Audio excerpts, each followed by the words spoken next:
Welcome to Tripura Info News Update. ত্রিপুরার প্রাক্তন DGP অনুরাগ ধনকরের মৃত্যু রহস্য নিয়ে সরব হয়েছেন কৈলাসহরের বিধায়ক বীরজিৎ সিনহা। দুঃখজনক, আমাদের রাজ্যের ডাইরেক্টর জেনারেল পুলিশ অনুরাগ ধনকর একটা ভালো পুলিশ অফিসার, সুনামের সহিত দেশে বিভিন্ন ডিপার্টমেন্টে কাজ করেছে। উনি ওনার চেম্বার থেকে তার মৃতদেহ আবিষ্কার হয়েছে। কীভাবে মারা গেল এখনও সরকারের তরফ থেকে সুস্থভাবে প্রকাশ করেনি।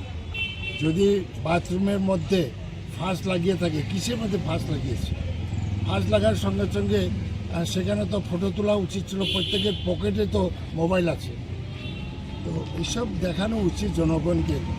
এইভাবে মরতেই তো পারে, উনি আত্মহত্যাও করতে পারে। কেন করলো, কিভাবে করলো, এটা তো রাজ্যের মানুষ জানতে চায়। শুধু রাজ্যের না, সারা দেশ। এবং আমরা হাইকোর্টের বিচারপতির নেতৃত্বে নিরপেক্ষ তদন্ত আমরা ডিমান্ড করেছি।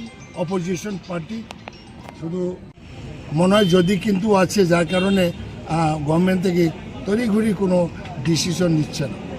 নেওয়া উচিত, খুব নেওয়া উচিত, কারণ অনেক সন্দেহ জানা বাড়ছে। এই যে অনুরাগ ধনকর ভারতে বিভিন্ন বড় বড় স্ক্যান্ডেলে উনি তদন্তের নেতৃত্ব দিয়েছে।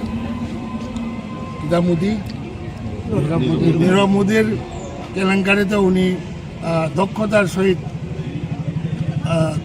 ইনভেস্টিগেশন করেছে। বিভিন্ন প্রশ্ন দেখা দিয়েছে সারা দেশে, শুধু ত্রিপুরা নয়, সারা দেশ। আমাদের বন্ধুবান্ধব ভারতে বিভিন্ন প্রান্তে আছে, যারা এমপি এক্সএমপি, তারা ফোন করে ঘটনাটা কি। তো আমরা বলছি যে ঘটনাটা আমরাও অন্ধকারে আছি। পরিষ্কার বলা উচিত চিফ মিনিস্টারকে, এই ঘটনা কি আছে, যা আত্মহত্যা করতেও পারে। এই এতটুকু আমরা বললাম।